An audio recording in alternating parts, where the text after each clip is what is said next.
তার শেষ ঠিকানা। বিএনপির প্রত্যেকটি নেতাকর্মী শহীদ জিয়ার আমরা এই দেশকে স্বাধীন করেছি। 2024 সালে আমরা ছাত্র জনতার অভ্যুত্থান দিয়ে এই দেশের স্বাধীনতা রক্ষা করেছি। এখন আমাদেরকে দেশকে গঠন করতে হবে, এখন আমাদের এই দেশকে তৈরি করতে হবে, এই দেশের অর্থনীতিকে, এই দেশের গণতন্ত্রকে আমাদেরকে মজবুত করে গড়ে তুলতে হবে, যাতে এই দেশের মানুষের সামনে একটি নিরাপদ ভবিষ্যৎ তৈরি হতে পারে।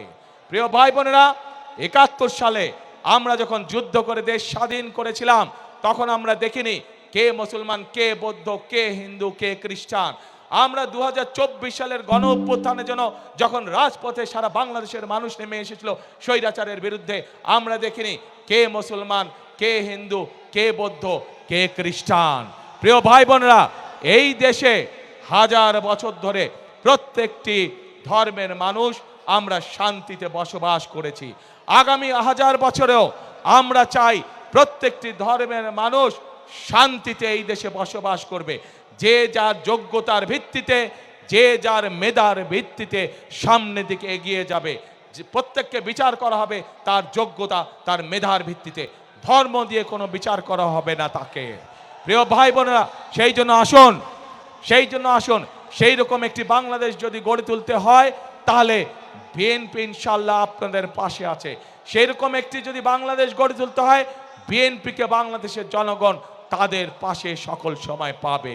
কাজে আসুন আমরা আমাদের সেই প্রত্যাশিত বাংলাদেশকে গড়ে তোলার জন্য আজকেই এই জনসভায় শপথ নেই। এই জনসভা হোক আমাদের সেই শপথের জনসভা, যেই জনসভায় আমরা শপথ নিব আমরা আগামী দিনে একটি নিরাপদ বাংলাদেশ গড়ে তুলব, যেই বাংলাদেশে সকল ধর্ম মতের মানুষ একসাথে কাজ করবে, একসাথে দেশকে আমরা গড়ে তুলব। প্রিয় ভাই বোনেরা, পরিশেষে আমি এই এলাকার উন্নয়ন, এই বাংলাদেশের উন্নয়নের জন্য আপনাদের সকলের কাছে ধানের শীষের পক্ষে ভোট চাইয়ে যাচ্ছি আপনাদের কাছে। আমি কি আপনাদের সমর্থন পেতে পারি প্রিয় ভাই বোনেরা? ইনশাআল্লাহ। এবং এই যে আমার সাথে যেই মানুষগুলো দাঁড়িয়ে আছেন আপনাদের এলাকার সন্তান, এই মানুষগুলোর হাতে আমরা দলের পক্ষ থেকে ধানের শীষকে তুলে দিয়েছি। এই প্রত্যেকটি মানুষকে আপনারা 12 তারিখ পর্যন্ত দেখে রাখবেন। 12 তারিখে এরা নির্বাচিত হলে পরে তাদের দায়িত্ব হবে 24 ঘন্টা আপনাদেরকে দেখে রাখা, এই এলাকাকে দেখে রাখা, এই এলাকার মানুষকে দেখে রাখা। আমি কি এই মানুষগুলোকে আপনাদের হাতে দিয়ে যেতে পারি? ইনশাআল্লাহ। প্রিয় ভাই বোনেরা,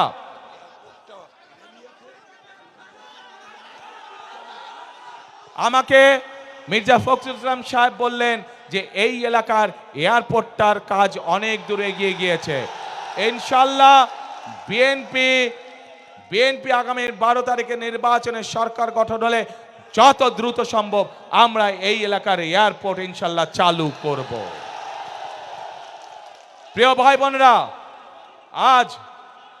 আজ এই জনসভায়, লক্ষ মানুষের জনসভায় আজ আমি পরিশেষে আপনাদের সকলের সমর্থন ধানের শীষের পক্ষে চেয়ে আমার বক্তব্য শেষ করছি।